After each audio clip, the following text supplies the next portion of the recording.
दोस्तों, तीसरी आंख होने के कारण ही भगवान शिव को त्रिकाल दृष्टा, त्रिनेत्र और त्रिलोचन भी कहा जाता है। जब भगवान शिव तीसरी आंख खोलते हैं तो उससे बहुत ही ज़्यादा ऊर्जा निकलती है। माना जाता है कि महाप्रलय के समय भगवान शिव ही अपने तीसरे नेत्र से सृष्टि का संहार करते हैं। भगवान शिव के चरित्र की सबसे विचित्र बात उनकी तीसरी आंख का होना ही है। दोस्तों, आइए सुनते हैं शिव, पार्वती और उनके पुत्र से जुड़ी एक अद्भुत कथा। प्राचीन काल से ही काशी शिव क्रीड़ा का केंद्र रहा है। एक बार भगवान शिव पार्वती सहित काशी पधारे। वे कुछ दिन काशी में रुके। तत्पश्चात मंदराचल पर्वत पर चले गए। मंदराचल पर शीतल मंद हवा बह रही थी। शिव बड़ी तन्मयता से प्रकृति की छटा देखने लगे। तभी एकाएक पीछे से आकर माता पार्वती ने परिहास पूर्वक उनके नेत्रों को बंद कर दिया। पार्वती के हाथों के पसीने और शिव के चेहरे के तेज से शिव के नेत्रों के कोर से पानी टपक गया और उससे एक विकराल मुख, भयंकर क्रोधी, अंधा और कृष्ण वर्ण का बालक पैदा हो गया। वह पैदा होते ही चिल्लाने लगा और नाचने लगा और बार बार अपनी जीभ निकालकर डरावनी चेष्टाएं करने लगा। यह देख माता पार्वती भयभीत हो गई। उन्होंने भगवान शिव से उस विकराल बालक के विषय में पूछा तो भगवान शिव ने बताया कि वह उन्हीं का पुत्र है जो नेत्रों से पानी बहकर गिरने के कारण उत्पन्न हो गया है। माता पार्वती ने उसके पालन पोषण का दायित्व अपनी सखी को सौंप दिया और वह बालक उनकी सखी द्वारा पोषित होने लगा। पार्वती जी ने इसका नाम अंधक रखा। इसी बीच हिरण्यकश्यपु का भाई हिरण्याक्ष भगवान शिव की तपस्या में तल्लीन था।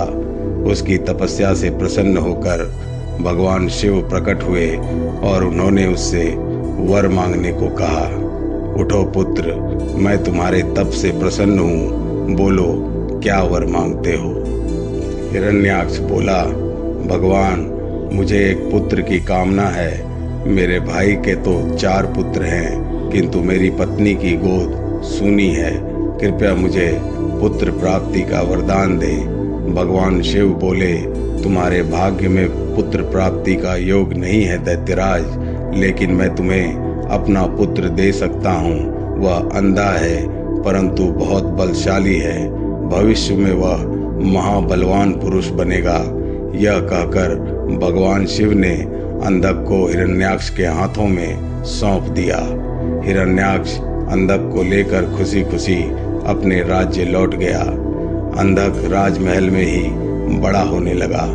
तभी देवासुर संग्राम छिड़ गया और भगवान विष्णु द्वारा हिरण्याक्ष मारा गया। हिरण्याक्ष का बड़ा भाई हिरण्यकश्यपु छिपकर भाग निकला। हिरण्याक्ष के मरने के बाद राजमहल में अंधक की उपेक्षा होने लगी। उसके अन्य चचेरे भाई और संगी साथी उसे चिढ़ाने लगे। इससे अंधक दुखी रहने लगा।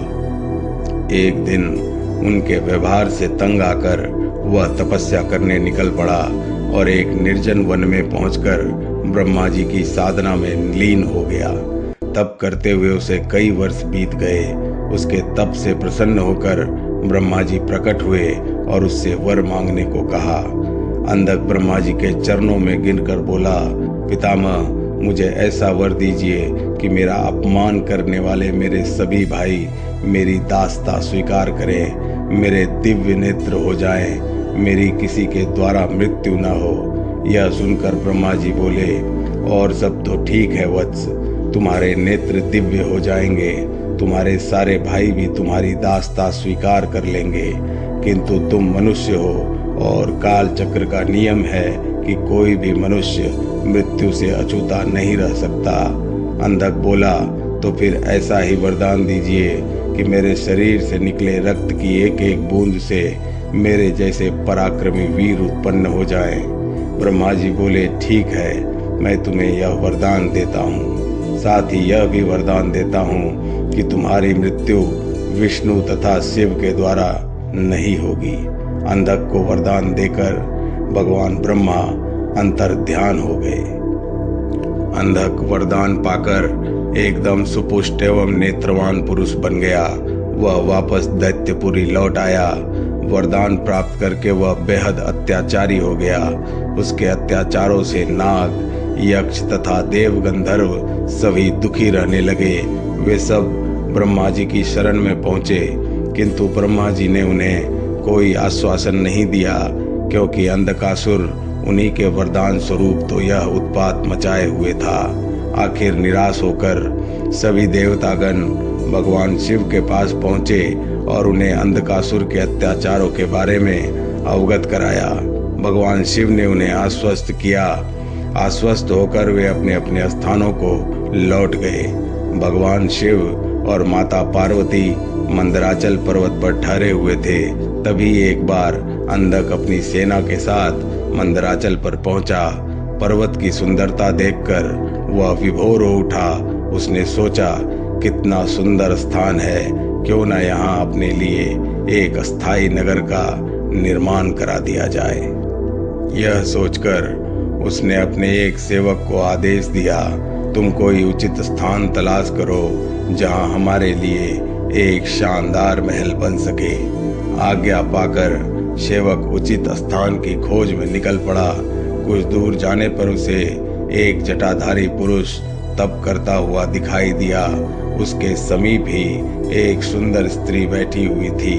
उसने सोचा, वाह क्या सुंदरी है, लेकिन यह इस तपस्वी के पास क्या कर रही है।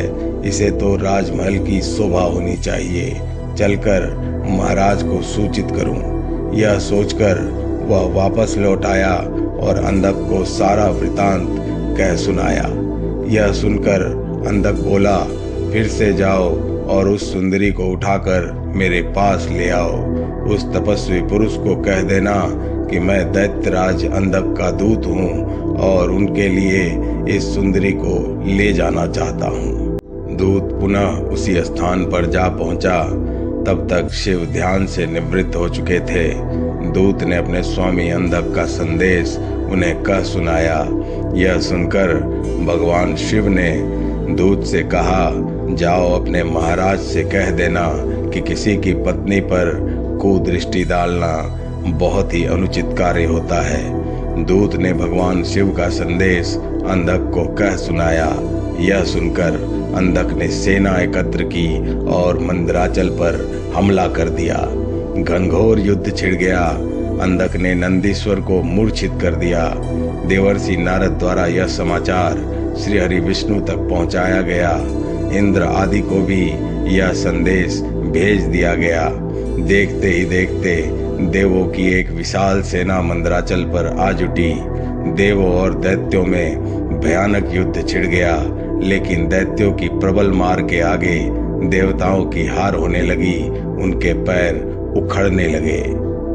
अंधक ने एक बार फिर भगवान शिव के पास संदेश भिजवाया कि उस स्त्री को मुझे सौंप दो और अपनी जान बचा लो, अन्यथा शीघ्र ही अन्य देवों के साथ साथ तुम्हें भी यमलोक पहुंचना पड़ेगा। यह संदेश सुनकर महाकाल के नेत्र जल उठे। उन्होंने हुंकार भरते हुए अपना त्रिशूल उठा लिया। तभी घबराया हुआ नंदी वहां पहुंचा और भगवान शिव से बोला, प्रभु दैत्य सेना बहुत ही प्रबल है। हमारे समस्त गण मारे गए। देवता मैदान छोड़कर भाग निकले हैं। मैं किसी तरह जान बचाकर आया हूँ। शिव बोले, धैर्य रखो नंदीश्वर, अब उस दैत्य का अंत समय आ पहुंचा है। मैं स्वयं युद्ध भूमि में चलता हूँ। यह कहकर भगवान शिव युद्ध भूमि में पहुंचे और अंधक से भिड़ गए। भयानक युद्ध छिड़ गया। भगवान शिव लगातार अंधक के बाणों से अपना बचाव करते हुए त्रिशूल से प्रहार करते रहे, किंतु उनका हर प्रयत्न विफल हो रहा था। जैसे ही अंधक का कोई अंग घायल होता, उससे रक्त निकलता और उस रक्त से उस जैसे ही अनेक दैत्य पैदा हो जाते थे। उधर शुक्राचार्य अपनी संजीवनी विद्या के बल पर मरे हुए दैत्यों को पुनः जीवित कर देते थे। फलस्वरूप शिव के चारों ओर दैत्यों की एक विशाल सेना खड़ी हो गई। शिव ने अपने गणों को आदेश दिया कि शुक्राचार्य को बंधक बनाकर यहाँ ले आए ताकि वे दैत्यों को पुनः जीवित न कर सके।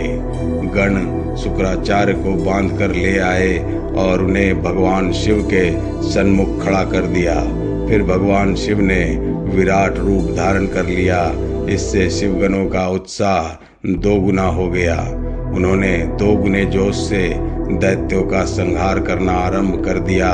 दैत्य सेना में भगदड़ मच गई और शीघ्र ही सारी सेना मैदान छोड़कर भाग निकली।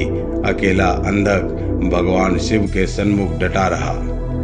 भगवान शिव और अंधक में भयानक युद्ध छिड़ गया। अंधक को अपने पर भारी पड़ता देख भगवान शिव ने अपने मुख से एक महाज्वाला उत्पन्न की। वह योगेश्वरी थी। माता महाकाली ने रक्तपान करना आरंभ कर दिया। शिव त्रिशूल चलाते अंधक के शरीर से रक्त फूटता और माता काली रक्त को जमीन पर गिरने से पहले ही पान कर जाती।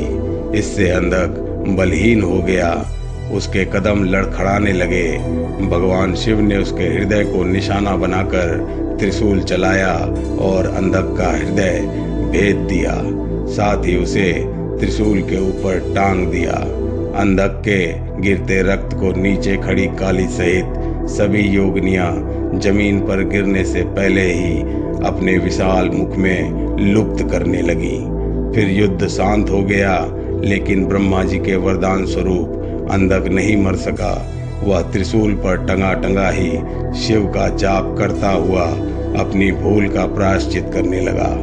दयालु शिव ने जब से प्रसन्न होकर उसे त्रिशूल से नीचे उतारा और वर मांगने को कहा। अंधक ने भगवान शिव के चरणों में प्रणाम करके कहा, भगवान मुझे क्षमा करें, मुझसे बहुत बड़ा अपराध हो गया था।